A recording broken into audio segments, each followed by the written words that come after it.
Lesson 2. Negotiate for the salary you deserve. Questions that will be answered. What can I do to prepare for a salary negotiation? How can I approach my negotiation with confidence? What do I do if things don't go as I hoped? Connect with me via WhatsApp, +234 703 247 4726, to get more interesting videos. Please, to support our ministry, remember to like the video, and also find it in your heart to subscribe to our YouTube channel and then gently tap the bell to turn on the notification, so as not to miss out on the next videos. When the time comes for negotiating your salary, whether you're doing so in person or virtually, it can be nerve-wracking. However, salary negotiations are important conversations to have whether you're just starting your career or looking to advance it. Luckily, there are some things that can help you attempt to negotiate for a salary you deserve. Let's see if you can identify any of them. Whenever you're ready to negotiate, it's okay to be a little uncomfortable.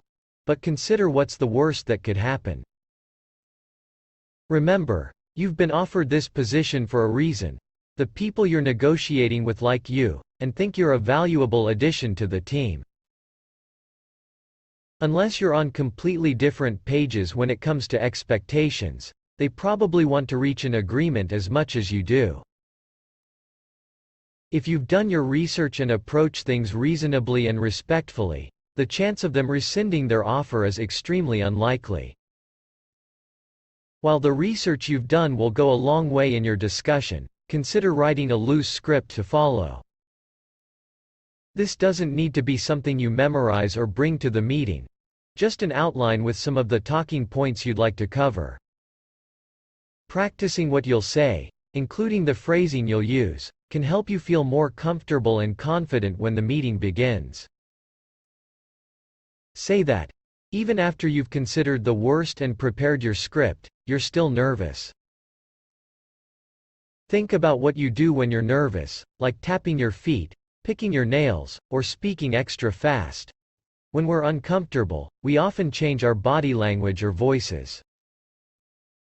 Practice doing what you can to avoid any of these unwanted nervous habits. Remember to slow down and take time to breathe.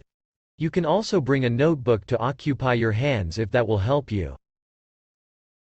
Tip: there's been a lot of research on how body language affects confidence. So, take a private moment before your negotiation to stand up straight, put your hands on your hips, and hold your chest high to give yourself the encouragement you need for your conversation. Then, when it's time to enter the meeting, ditch the superhero pose but stay aware of your body language.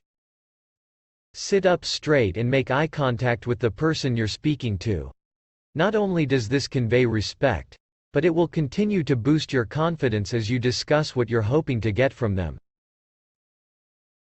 Be aware of your body even if you're negotiating over the phone, as nervousness and discomfort can often be heard in our voices. Start by thanking them for the opportunity. For example, when negotiating a starting salary, thank them for the job offer. Next, make some small talk, especially if you've never met the other person. A friendly chat can establish goodwill and calm your nerves. Whether it's about their weekend or the weather, showing interest helps build a connection. Let them know you're genuinely excited about the job and want to reach an agreement that benefits everyone. Remember, this might be your future boss or HR manager, so you want to make a good impression. Be clear about what you want.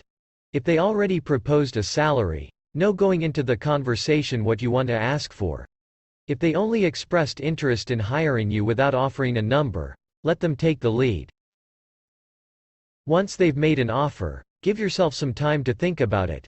It's a big decision that you don't need to make quickly. Encourage them to speak first. Not only can silence keep you from sounding too eager, sometimes staying silent can lead the other person to make a better offer to avoid feeling uncomfortable. If they make an offer that doesn't match your ideal number, you might pause and say something like, that wasn't what I was expecting based on my research. On the other hand, if they ask you what salary you're looking for, it's fine to respond with a question, like, "What do you have budgeted for this position?" Remember to keep your language neutral. Don't accuse anyone of trying to underpay or offend you. It's easy to become defensive when you think you're being underpaid, but you can still advocate for yourself while remaining cordial.